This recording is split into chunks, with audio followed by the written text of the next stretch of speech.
بسم اللہ الرحمن الرحیم۔ امام بخاری ریسرچ اکیڈمی سے شائع ہونے والے ہفت روزہ میگزین الجمعہ 1 شعبان 1443 ہجری مطابق 4 مارچ 2022 کے مضامین کی ریکارڈنگ پیش خدمت ہے۔ الحمدللہ رب العالمین وصلی اللہ علی النبی الامی الکریم، اما بعد۔ ذکر انبیاء حضرت عیسیٰ علیہ السلام 5ویں قسط محمد فرید حبیب ندوی۔ حضرت عیسیٰ علیہ السلام کے رسول بنائے جانے سے پہلے کا دور نہایت تاریک تھا۔ بنی اسرائیل بہت سی برائیوں میں مبتلا تھے۔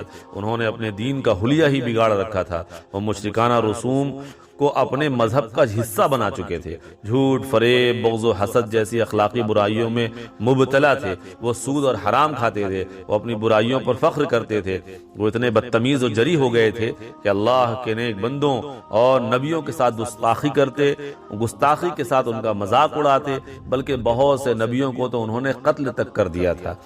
خود حضرت عیسیٰ علیہ السلام کی زندگی میں ہی وہ حضرت یحییٰ علیہ السلام کو قتل کر چکے تھے۔ ان کے پادری اور علماء مال و دولت کے پجاری بن گئے تھے۔ وہ پیسہ لے کر غلط سلط کا احکام بتاتے تھے۔ وہ حرام کو حلال اور حلال کو حرام کر دیا کرتے تھے، اور اس طرح اللہ کی شریعت میں تبدیلی کے مجرم بنے ہوئے تھے۔ غرض یہ کہ کوئی اخلاقی اور سماجی برائی ایسی نہ تھی جو ان کے اندر موجود نہ ہو، اور افسوس کی بات یہ تھی کہ ان کے علماء نے برائی پر ٹوکنا ہی بند کر دیا تھا۔ اگر ان میں سے کوئی اللہ کا بندہ اصلاح کے لیے اڑ بھی کھڑا ہوتا تو اس کے دشمن بن جاتے اور موقع ملتے ہی اسے قتل کر دیتے۔ ان حالات میں اللہ پاک نے حضرت عیسیٰ علیہ السلام کو اپنا رسول بنایا۔ انہیں حکم دیا کہ وہ بنی اسرائیل کو حق کی دعوت دیں۔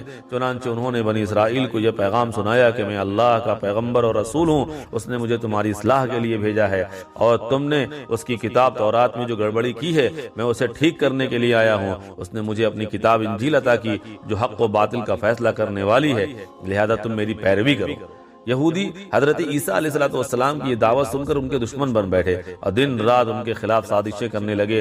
بہت کم لوگ تھے جنہوں نے آپ کی بات مانی اور صحیح راستہ اپنایا۔ فکر و نظر اللہ اس بندے کو شاداب رکھے۔ محمد خالد ضیاء صدیقی ندوی۔ اللہ کے پیارے نبی حضرت محمد صلی اللہ علیہ وسلم نے ایک حدیث میں اپنی امت کے ان خوش نصیب افراد کے لیے شادابی اور سرفرازی کی دعا فرمائی جو آپ صلی اللہ علیہ وسلم کے پیغام کو دوسروں تک ٹھیک پہنچانے کا کام کریں۔ سرکار دو عالم محمد الرسول اللہ صلی اللہ علیہ وسلم نے فرمایا، اللہ اس بندے کو شاداب اور خوش خرم رکھے جو مجھ سے دین کی باتیں سن کر دوسروں تک صحیح طور پر پہنچا دے۔ ترمذی حدیث نمبر 2657۔ اس حدیث کو پڑھیے، بار بار پڑھیے، پھر سوچئے کہ وہ خوش نصیب بندہ ہے کون جس کی کامیاب اور شاداب زندگی کے لیے پیارے نبی صلی اللہ علیہ وسلم نے دعا فرمائی ہے۔ پھر ایک لمحے کے لیے ذرا یہ بھی سوچئے کہ رسول مقبول صلی اللہ علیہ وسلم کی زبان مبارک سے نکلی ہوئی اس دعا کی قبولیت میں کوئی شک ہو سکتا ہے؟ اگر نہیں تو کیا اس حدیث کو پڑھنے اور سننے کے بعد ہمارے دل میں یہ آرزو پیدا ہوئی کہ ہم بھی آپ صلی اللہ علیہ وسلم کی اس مقبول دعا کا مستحق بننے کی کوشش کریں گے؟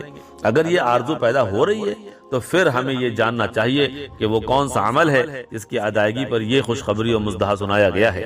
تو جان لیجئے کہ وہ عمل ہے دعوت و تبلیغ کا، اسلام کے پیغام کو سارے انسانوں تک پہنچانے کا، قرآن و حدیث کی باتوں کو گھر گھر پھیلانے کا، اللہ اور اس کے رسول کی بتائی ہوئی باتوں سے لوگوں کو واقف کرانے کا، دین کے مطالبات اور تقاضوں سے لوگوں کو باخبر کرنے کا، وہ بھی پورے ذوق و شوق کے ساتھ، اسلامی روح کے ساتھ، دینی جذبے کے ساتھ، کمی بیشی کیے بغیر ٹھیک طور پر آپ صلی اللہ علیہ وسلم کے منشا اور مرضی کی پوری رعایت کرتے ہوئے۔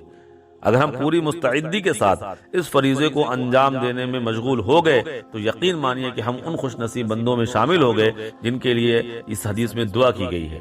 تو آئیے پوری لگن کے ساتھ دعوت و تبلیغ کے کام میں مصروف ہو جائیں اور یہ عہد کریں کہ جب تک ہم زندہ رہیں گے اپنی زبان سے، اپنے قلم سے، اپنے درس سے اور دیگر ذرائع تبلیغ سے پیارے نبی صلی اللہ علیہ وسلم کے بتائے ہوئے احکامات و پیغامات کو پوری دنیا تک پہنچائیں گے اور آپ کی اس دعا کا مستحق بننے کی پوری کوشش کریں گے۔ اللہ ہمیں اپنے توفیق خاص سے نوازے، آمین۔ اصلاحیات ولیمے میں بیجا نمائش نہ کریں۔ محمد فرید حبیب ندوی۔ نکاح کے موقع پر ولیمہ سنت ہے۔ ایک حدیث میں آپ صلی اللہ علیہ وسلم نے حضرت عبد الرحمن بن عوف سے فرمایا، ولیمہ کرو چاہے ایک بکری ہی سے کرو۔ مسلم 1427۔ لیکن ہم نے اس سنت کا بھی مذاق بنا رکھا ہے۔ ولیمے کی سنت ہونے کا مطلب صرف یہ ہے کہ لوگ اپنی حیثیت اور گنجائش کے مطابق دعوت کریں۔ حتیٰ کہ یہ بھی ضروری نہیں کہ اس موقع پر گوشت یا بریانی وغیرہ کا نظم کیا جائے، ولیمہ گوشت کے بغیر بھی تو ہو سکتا ہے، البتہ اگر گنجائش ہے تو مناسب حد تک اچھی دعوت کا اہتمام کرنا چاہیے۔ لیکن ہمارے یہاں یہ جو ہو رہا ہے کہ گنجائش نہ ہونے کے باوجود قرض لے کر دکھاوے کے لیے یا نمائش کے لیے یا سماج کے دباؤ میں قسم قسم کے پکوان پکائے جاتے ہیں، ہزاروں کی دعوتیں کی جاتی ہیں، تو پھر یہ ولیمہ کسی طریقے سے سنت نہیں رہ جاتا ہے۔ ولیمے میں بہت سی خرابیاں پیدا ہو گئی ہیں، جیسے ایک تو یہی ہے کہ اب دعوت میں ادھار چلتا ہے، یعنی جس نے آپ کی دعوت کی اب ضروری ہے کہ آپ بھی اس کی دعوت کریں، اگر آپ نے اسے نہیں بلایا تو وہ ناراض ہو جاتا ہے، اس کی وجہ سے سینکڑوں دعوتیں زبردستی کرنی پڑتی ہیں، چاہے گنجائش ہو یا نہ ہو۔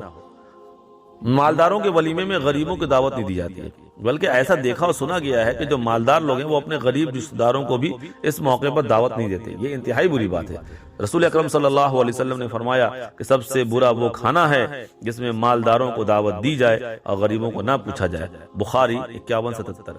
تیسری چیز یہ کہ موقع پر کھانا بہت برباد کیا جاتا ہے، خاص کر جب سے یہ اسٹینڈنگ کا رواج شروع ہوا ہے، کھانے کی بربادی بہت زیادہ ہو گئی ہے، اس سے بھی بچنا چاہیے اور سلیقے سے بٹھا کر کھلانا چاہیے۔ مسائل: ولادت کے کتنے دنوں بعد تک بچے کا نام رکھ سکتے ہیں؟ محمد فرید حبیب ندوی: بہتر تو یہ ہے کہ جس دن بچے یا بچی کی پیدائش ہو اسی دن نام رکھ دیں، یا 7ویں دن تک کسی دن بھی رکھ دیں، افضل یہی ہے کہ 7ویں دن سے زیادہ تاخیر نہ کی جائے، اگرچہ اس کے بعد بھی رکھنے میں کوئی حرج نہیں ہے۔ من جانب امام بخاری ریسرچ اکیڈمی۔ السلام علیکم ورحمۃ اللہ وبرکاتہ۔